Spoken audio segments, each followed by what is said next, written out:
Henry Russell's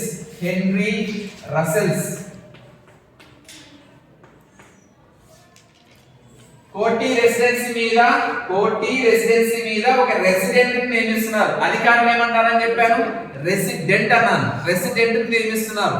దేని మీద? కోటి రెసిడెన్సీ మీద రెసిడెంట్ గా ఎవరు నియమించబడ్డారు? హెన్రీ రసెల్స్ అనే వ్యక్తి నియమించబడ్డాడు. ఏ సంవత్సరంలో అంటే 1811వ సంవత్సరంలో ఈ హెన్రీ రసెల్స్ అనేవాడు నియమించబడతాడు.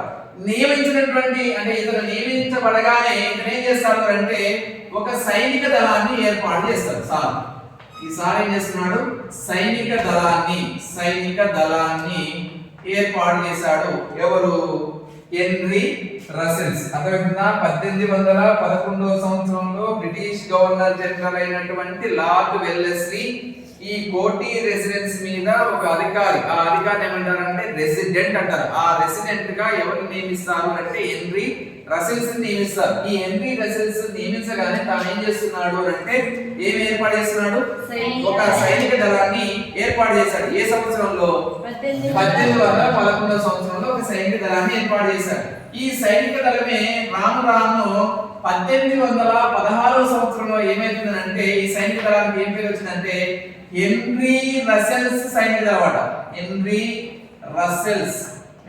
రసెల్స్ సైనిక దళంగా పేరుగా మార్చాడు. సైనిక దళానికి పేరు మార్చాడు. ఓకే, అంటే ఈ సైనిక దళం పేరు ఏంటిగా? తన పేరు మీదుగానే హెన్రీ రసెల్స్ సైనిక దళంగా ఏర్పాటు చేసుకున్నాడు. ఈ హెన్రీ రసెల్స్ సైనిక దళమే రాను ఏమైందంటే, ఇది ఇంపార్టెంట్ చూడండి, రాను ఏమైందంటే హైదరాబాద్ కాంటినెంటల్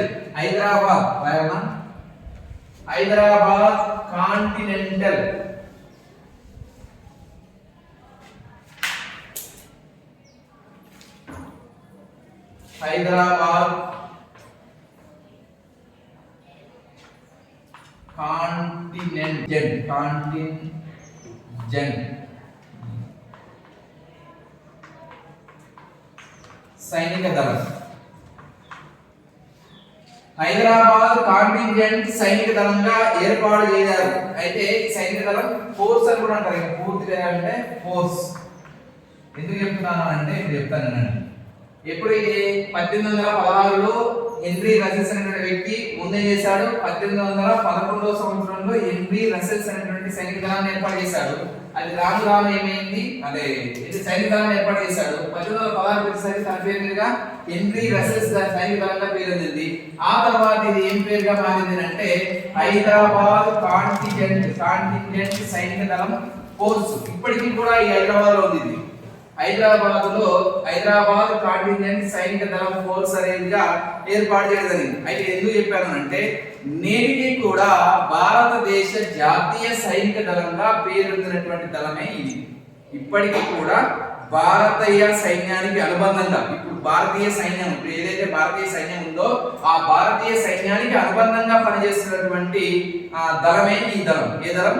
హైదరాబాద్ కాంటింజెంట్ సైనిక దళ ఫోర్స్ అనేది ఎవరు ఏర్పాటు చేశారు అంటే గుర్తుపెట్టుకోవాలి. ఎవరు? Henry Russell's. ఇతను ఎవరు అంటే కోటి రెసిడెన్సీ యొక్క రెసిడెంట్ గా అధికారిగా నియమించబడినటువంటి వ్యక్తి.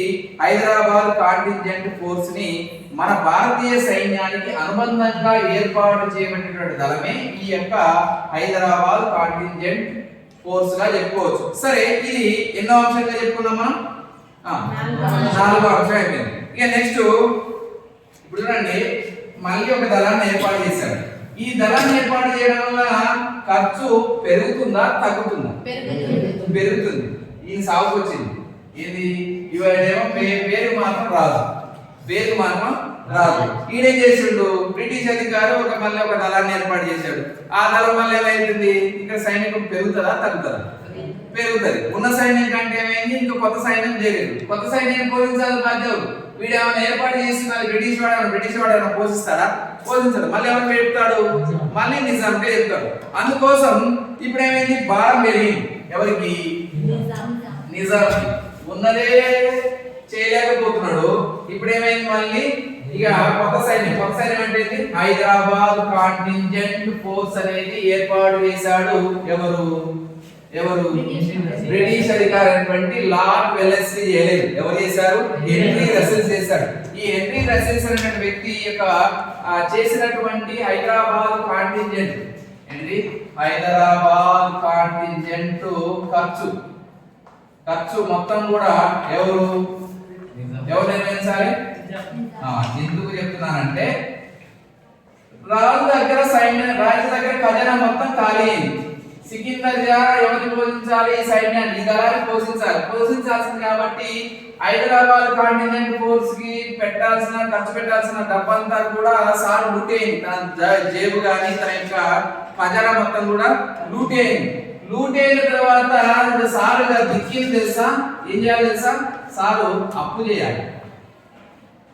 ఏం చేయాలి? ఆఖరికి వస్తే బ్రిటిష్ వాడు ఏం చేసింది? వీళ్ళని అప్పులు పాలు చేసింది. ఎవరిని? నిజాంని అప్పులు పాలు చేసింది. అయితే వీడికి అప్పు కావాలనే విషయం తెలుసు, బ్రిటిష్ వాడు తెలుసు.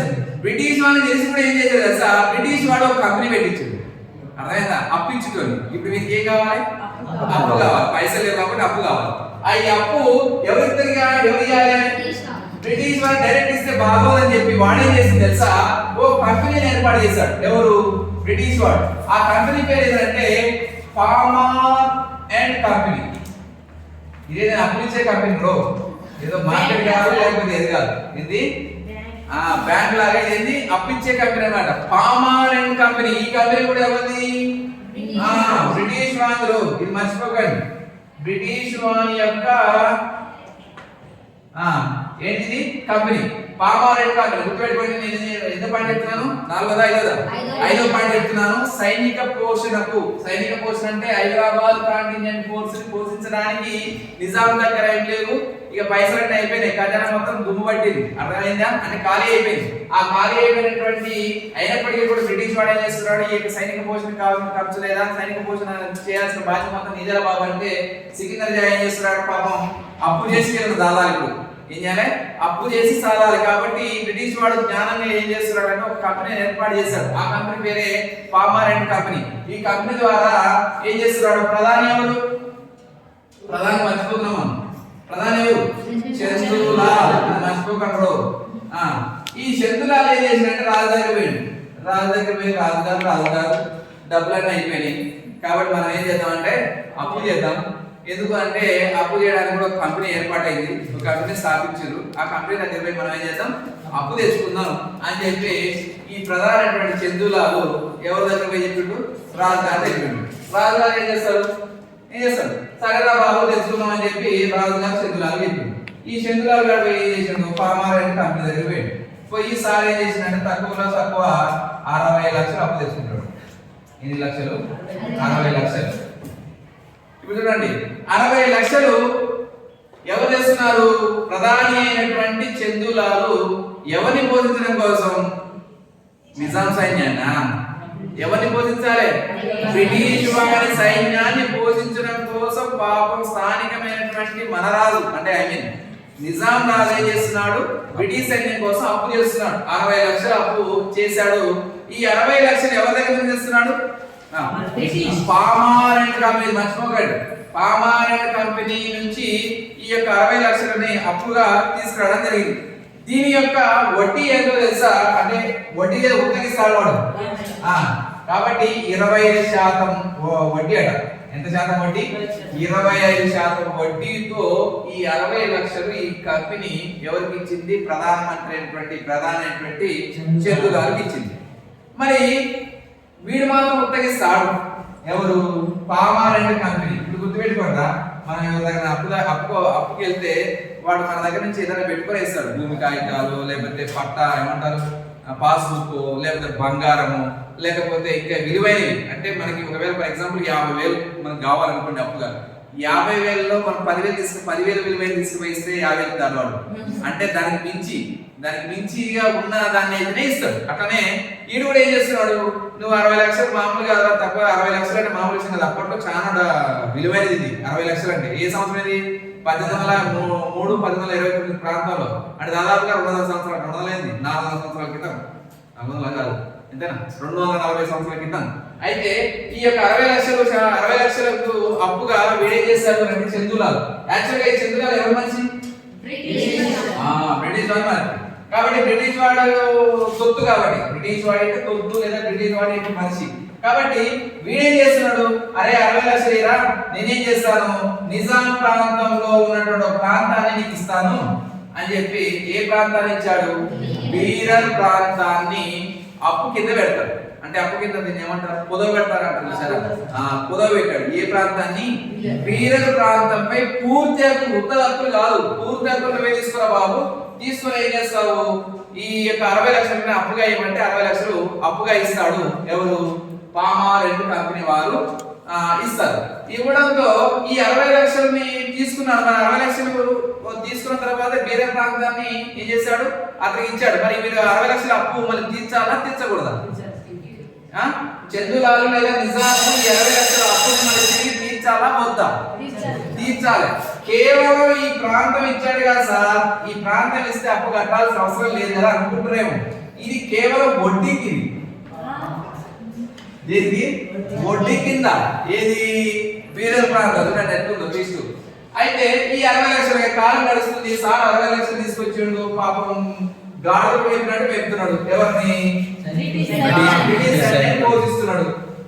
పోషిస్తున్న సందర్భంలో కాలం గడుస్తుంది, అప్పు తీర్చాల్సిన బాధ్యత ఎవరిది? నిజాంది. ఇచ్చినోడు బానే ఉన్నాడు, తెచ్చినోడు బానే ఉన్నాడు. తెచ్చినోడు ఎవడు? ప్రధానమైనటువంటి చందులాల్. ఓకేనా? ఇచ్చినోడేమో పామారెడ్డి కంపెనీ, తర్వాత తెచ్చినోడేమో చందులాల్, ప్రధాన చందులాలు. తీర్చాల్సింది ఎవరు? నిజాం. ఓకే, మరి తీసుకున్న అప్పుడు మనకి తిరిగి తీర్చాలి అని అంటే అప్పుడు ఒక ఈ యొక్క చందులాల్ ఏం చేస్తాడంటే ఒక వ్యక్తిని తీసుకొస్తాడు.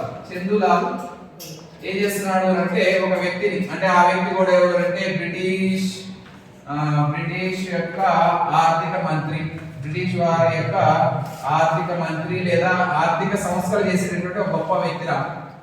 ఓకేనా? బ్రిటిష్ ఆర్థిక మంత్రి లేదా బ్రిటిష్ ఆర్థికవేత్త అయినటువంటి ఒక వ్యక్తిని, అతని పేరు ఏంటంటే చార్లెస్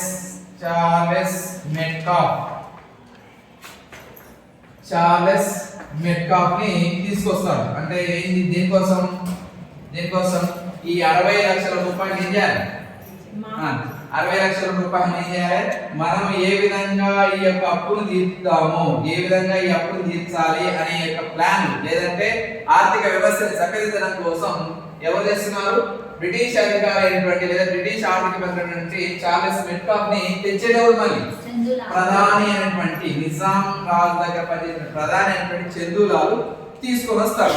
ఆర్థిక పరిస్థితి చక్కబెట్టి ఏ విధంగా అయినా సరే ఈ 60 లక్షల రూపాయలను మాఫీ చేపిద్దాము, ఈ యొక్క 60 లక్షల రూపాయలని తొందరగా ఈ అప్పులు తీర్చేసుకుందామనే ఉద్దేశంతో ఇతను తీసుకొని వస్తారు. తీసుకొని వస్తే ఇక రోజుకి ఏమైతుంది? వడ్డీ పెరుగుతుంది. ఏం జరుగుతుంది? వడ్డీ పెరుగుతుంది. 60 లక్షల రూపాయలు అలానే ఉన్నాయి. నిజాం కట్టలేకపోతున్నాడు. ఇక ఒకనొక సమయంలో ఏం చేస్తారంటే అప్పు ఇచ్చినటువంటి కంపెనీ ఏంటి? పామారెడ్డి కంపెనీ. ఆ పామారెడ్డి కంపెనీలో పనిచేస్తున్నటువంటి వారు ఆత్మహత్య చేసుకోవడానికి కూడా దారిస్తుంది. ఎందుకనంటే కాలం గడుస్తుంది, సంవత్సరాలు గడుస్తున్నాయి, అప్పు మాత్రం అతనే ఉంది, ఇచ్చిన అంటే తనకి ఇచ్చినటువంటి అప్పు అంతా అతనే ఉంది, ఇవ్వలేదు, వడ్డీ కట్టలేకపోతున్నాడు. దానివల్ల పామారెడ్డి కంపెనీ వారు ఎవరైతే అప్పుగా ఇచ్చారో వారు ఏం చేస్తున్నారు? ఆత్మహత్య చేసుకోవడానికి ముందుకు వచ్చారు. అయినప్పటికీ కూడా అలాంటి పరిస్థితి నుంచి, ఆ గండు పరిస్థితి నుంచి తప్పించడం కోసం వచ్చినటువంటి వ్యక్తిగా ఎవరున్నారు? Charles Metcalfe. ఈ చార్లెస్ మెట్కాఫ్ ఈ ఇద్దరు కలుస్తారు. మరి వీడు కూడా ఏంటి? బ్రిటిష్ అధికారి. ఈ ఇద్దరు కలిసి ఒక ప్లాన్ చేసుకుంటారు. ఏం ప్లాన్ అంటే రాజు దగ్గర పోతారు. ఇప్పుడు ఒకడే ఎదవన్నాడు అంటే ఇంకో ఎదవని తీసుకొని ఆడిపోతారు, వీళ్ళ దగ్గర పోతారు. ఇద్దరు కలిసి పోయి ఏం చేస్తారు అంటే రాజుగారు మనకు అప్పు రోజు పెరుగుతున్నది, కాబట్టి మనం ఏం చేద్దాము? బ్రిటిష్ వాళ్ళ దగ్గర నుంచి అప్పు తీసుకుందాం. ఎవరి దగ్గర నుంచి అంట? బ్రిటిష్ వాళ్ళ దగ్గర నుంచి ఏం చేద్దాం? ఈ 60 లక్షలు తెచ్చుకొని ఎవరు కట్టేద్దాం? పామారెడ్డి కంపెనీ కట్టేద్దాం. పామారెడ్డి కంపెనీకి కట్టేద్దామని చెప్తారు. అర్థమైందా? నేను చెప్పిన అర్థమైందా? వీడు ఆర్థిక సంస్థలు చక్కబెడతాడు. వీడు ఏం చెప్తాడు? ఏం ప్లాన్ చేస్తున్నాడు? మళ్ళీ అప్పులు పాలు చేయడం కోసం. అంటే నేను అప్పులు పాలు చేయడం అంటే 60 లక్షలు తీసుకున్న అప్పుని మళ్ళీ తిరిగి తీర్చాలి అని అంటే మళ్ళీ అప్పు చేస్తున్నారు. అర్థమైంది? నేను చెప్పిన కాన్సెప్ట్ అర్థమవుతుందా? ఓకే, కాబట్టి ఈ చందులాల్ 60 లక్షలని చక్కదిద్దడం కోసం చార్లెస్ మెట్కాఫ్ తీసుకొస్తే ఇద్దరు కూడా ఏం చెప్తున్నాడు, ఇచ్చినటువంటి ఉచిత సహాయం ఏంటి అని అంటే మనం బ్రిటిష్ వాళ్ళ దగ్గరికి వెళ్దాము, బ్రిటిష్ వాళ్ళ దగ్గర నుంచి 60 లక్షలు తీసుకొని ఏం చేద్దాం, ఎవరు కట్టేద్దాం, పామాయిల్ కంపెనీ కట్టేద్దాం అని చెప్పి బ్రిటిష్ వాళ్ళ దగ్గర అప్పు తీసుకుంటారు. ఎవరు, చార్లెస్ మెట్కాఫ్ మరియు చందులాల్ కలిసి ఈ 60 లక్షల్ని తీసుకుంటారు. తీసుకునేటప్పుడు బ్రిటిష్ వాడు ఉత్తగిస్తారు. చూడండి ఇక్కడ తెచ్చుకోవడానికి ఏ ప్రాంతం కోల్పోయారు, బీదర్ ప్రాంతాన్ని కోల్పోయారు. మళ్ళీ బ్రిటిష్ వాళ్ళ దగ్గర నుంచి మళ్ళీ 60 లక్షలు తెచ్చుకోవడానికి బ్రిటిష్ వాడు ఉత్తగిస్తున్నాడు.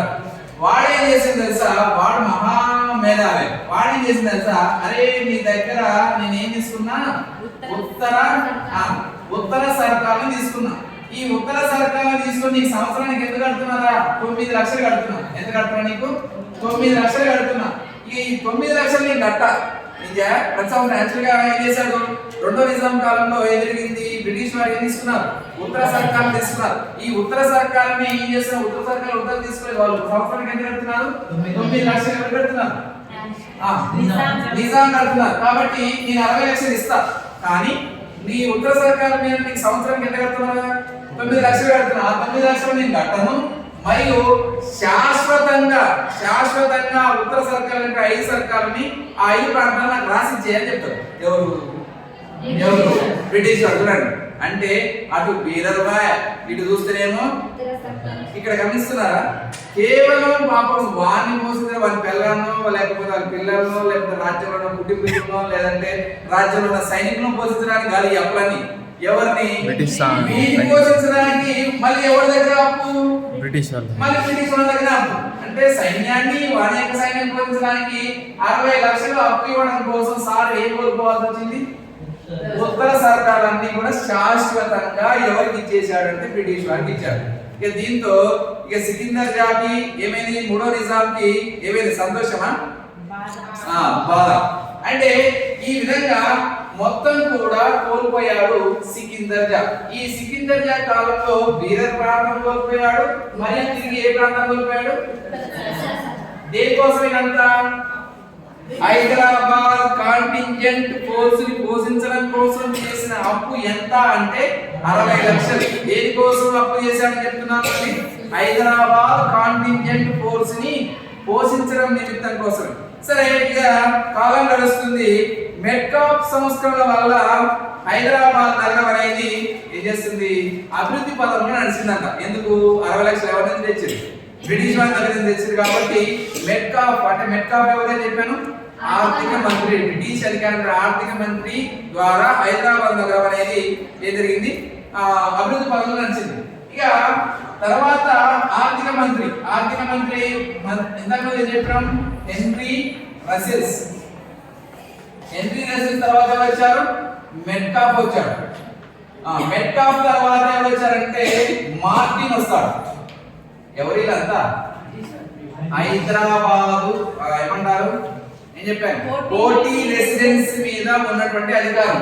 హెన్రీ రసెల్ తర్వాత వచ్చింది ఎవరు అంటే మెట్కాఫ్ తర్వాత వచ్చినటువంటి అధికారం అంటే మార్టిన్. ఈ మార్టిన్ కూడా మెట్కాఫ్ సంస్కరణని అన్నిటిని కూడా రద్దు చేస్తాడు. ఇతను వచ్చి ఏం చేస్తున్నాడు, ఇతను అప్పుడు ఏవైతే సంస్కరణ చేపట్టాడో ఆ సంస్కరణలన్నీ కూడా రద్దు చేసి మార్టిన్ ఏం చేస్తున్నాడు అంటే కొత్త సంస్కరణ చేపడతాడు. దానివల్ల దీంతో రాజ్యం ఏం తెలుసా, యథాతథంగా అంటే మళ్ళీ ఏమైంది, అప్పుల పాలనకి అయింది. అయితే మెట్కాఫ్ ఉన్నప్పుడు ఆర్థిక పరిస్థితి కొంతవరకు మెరుగుపడింది, కానీ మార్టిన్ వచ్చేసరికి మళ్ళీ ఏమైంది, నిజాం ప్రభుత్వం మళ్ళీ అప్పుల పాలయ్యారు. దీనివల్ల నిజాం యొక్క ఆర్థిక పరిస్థితి లేదా అసబ్జా ఇక మొత్తానికి ఎవరికి ఆధీనంలోకి వెళ్ళిపోయాడు, ఏమి చేయలేని పరిస్థితుల్లో తన రాజ్యాన్ని బ్రిటిష్ వారి చేతిలో పెట్టే పరిస్థితికి ఏర్పడింది. ఎవరు, సికిందర్ జా. అర్థమైందా, దానికి అన్నిటికీ కూడా కారణం ఎవరు అంటే ఈ కాలం గడిచిన సందర్భంలో 1826 సంవత్సరంలో సికిందర్ జా యొక్క తనకిష్టమైన కూతురు చనిపోతుంది. ఎవరికి, సికిందర్ జా యొక్క అతనికి ప్రియమైన ఇష్టమైన ముద్దుల కూతురు ఏ సంవత్సరం సరిపోతుంది, 1826 సంవత్సరం సరిపోతుంది. సరిపోవడంతో ఇక సికిందర్ జా ఏం చేశాడు, కూతురు చనిపోయినటువంటి వేదనతో బ్రిటిష్ వారు చేస్తున్నటువంటి అరాగతాలకి, బ్రిటిష్ వారు చేపడుతున్నటువంటి చర్యలకి, బ్రిటిష్ వారు చేస్తున్నటువంటి ఒత్తిడికి భరించలేక 1829వ సంవత్సరంలో ఎవరు సికిందర్ జా మరణిస్తారు. ఈ సికిందర్ జా ఎవరి వల్ల అంటే తన కూతురు యొక్క మనోవేదన కోసం మరియు బ్రిటిష్ వారి యొక్క ఏమంటారు ఆంక్షలకి, బ్రిటిష్ వారిని పోషించలేక, బ్రిటిష్ వారు పెట్టే ఆంక్షలు భరించలేక మనోవేదనతో సికిందర్ జా 1829లో మరణించడం జరిగింది. ఇది సికిందర్ జా లేదా మూడో నిజాం యొక్క జీవిత చరిత్ర.